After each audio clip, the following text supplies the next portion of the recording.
El Estado romano. Entre el Estado griego y el Estado romano existen similitudes. Se forma también partiendo de una ciudad-estado, la civita. También se identifica con la comunidad de ciudadanos, lo que equivale a afirmar que es la comunidad de individuos o res publica, la comunidad del pueblo. En Roma el momento de su participación activa en la vida del Estado. Inicio. En el segundo milenio, el norte de la península itálica fue ocupada por tribus provenientes de Europa Central. Hacia el año 1000 el epicentro de la organización política de estos pueblos se ubica en Villanova, cerca de Bolonia. Luego los villanovanos emigraron hacia al sur, y se piensan que ellos defienden los umbrios, los sabinos y los latinos. A estas tribus se sumaron, hacia el año 800, estrusos. En el siglo XII, existía una población villanovana de campesinos y pastores en la región de Roma, organizada una especie de federación de 7 aldeas. Su centro en el Monte Palatino. La organización básica era un tribal. El pueblo se dividía en clanes o gens. La fundación ocurrió en el 753. Se atribuye a los gemelos Rómulo y Remo. Empezó su vida política bajo el régimen de la monarquía, donde gobernó durante los primeros 2 siglos y medio por reyes electivos, designados por una asamblea de ciudadanos notables descendientes de los primitivos pobladores. La ciudad estuvo poblada por las tribus sabinas, latinas y etruscas. Estos formaban la casta de los patricios, solo tenían derechos y eran ciudadanos y propietarios. Cada familia patricua formaba una gens, 10 gens era una curia, 10 curias formaban una tribu. Si habían 30 curias se reunían, constituían una asamblea del pueblo.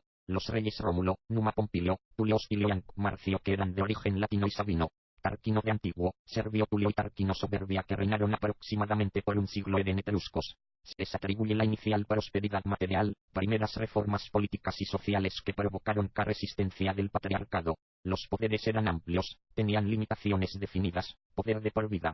Al momento de su elección, revivían el imperium, derecho de mando global, político y militar.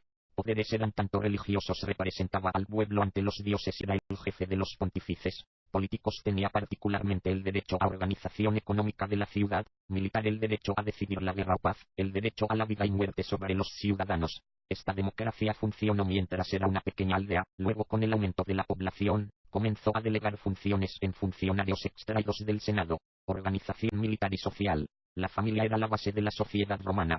A la cabeza estaba el pater familias, era el heredero mayor de la rama primogénita. En su alrededor se agrupaban las ramas secundarias, los clientes y los esclavos. Era el jefe y sumo sacerdote de culto familiar, tenía derechos de vida y muerte sobre los suyos. Los hijos se indemnizaban solo con la muerte de su progenitor.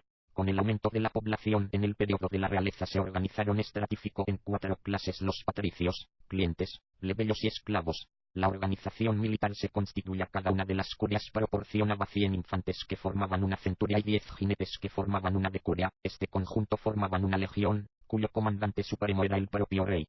Asambleas populares. Desde la reforma de Servio Tulio abolió las 30 curias, reemplazándolas por 5 clases que se diferenciaban por su patrimonio y no por su origen. Votaban por centurias en la comitia centuriata. Bajo la República quedó reducida a 30 lictores, sin poder legislativo. En la comitia centuriata, que llegó a ser la asamblea más importante de la República, llegaron a tener asiento los plebeyos. Estas asambleas le correspondían el nombramiento de los cargos de Estado, hacer o derogar leyes, decidir las apelaciones judiciales, declarar guerra o paz, funciones que conservó bajo la República. Organización política bajo la República. Al finalizar la monarquía deja a Roma gobernada por una oligarquía formada exclusivamente por los patrios. Solo podrían ser senadores, cónsules, petores o fiestores. Tras la caída del último rey etrusco fue proclamada la República en el año 509. El cargo del rey fue reemplazado por 2 cónsules, elegidos al principio por el comicio centuriado para periodos de un año.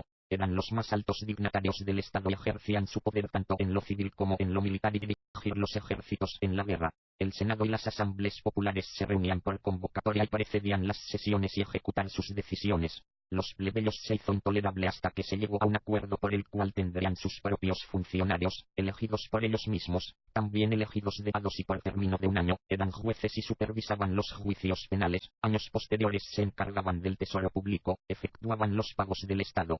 En el 367 se nombraron unos ayudantes de los tribunos para recaudar multas. Con el tiempo llegó a cumplir las funciones de la policía moderna y ocupaban varios asuntos de interés públicos: el cuidado de los templos, las cloacas, los baños públicos, suministro del agua, distribución del alimento y juegos públicos. En la misma época fue el pretor, recibió las atribuciones del cónsul con la organización de los procesos judiciales. El año 450 apareció la primera codificación escrita de leyes romanas. Para elaborar este código se eligieron 10 patricios, quienes ocuparon el poder en lugar de los cónsules hasta el que fuera elaborado, se llamó las 12 tablas. Durante siglos sirvió de fundamento al derecho romano. El consulado se hizo accesible a los plebeyos y la distinción entre patricios y plebeyos prácticamente desapareció. Desde este momento promulgadas con la fórmula S.P.Q.R. Después de la promulgación se creó el cargo de censor. Eran 2 elegidos para periodos de 5 años, solo ellos tenían el cargo superior. Senado romano. Era la institución política más importante e influyente de Roma, fue el Senado. En la República se constituyó en la última instancia frente a las continuas desavenencias y conflictos entre los magistrados y las asambleas. Era compuesto por 300 miembros, que se reunían en la curia, frente al foro.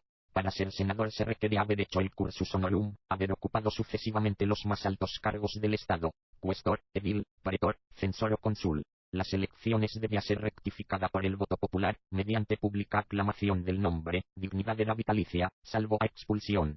Las decisiones eran tomadas por la mayoría. Al principio no tenía fuerza la ley, solo se consideraban como consejos del magistrado. Su parecer era decisivo en todas las grandes cuestiones del Estado: guerra, paz, gobierno de provincias y las colonias, asuntos religiosos, honores.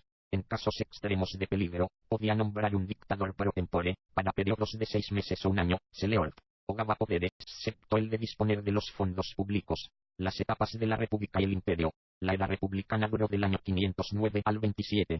Desde el punto de vista de su organización constitucional, esta puede dividirse en 4 etapas. Formación y consolidación de la República. Del 509 a 265 se expandió considerablemente el dominio romano sobre la península itálica y sobre otros territorios del centro y sur de Europa. El segundo, transformación de la República 265 a 133, se inició con la victoria de los romanos sobre Cartago en la Primera Guerra Púnica, donde se afianzó Roma como potencia marítima y militar del Mediterráneo y se implantó su gobierno en ultramar.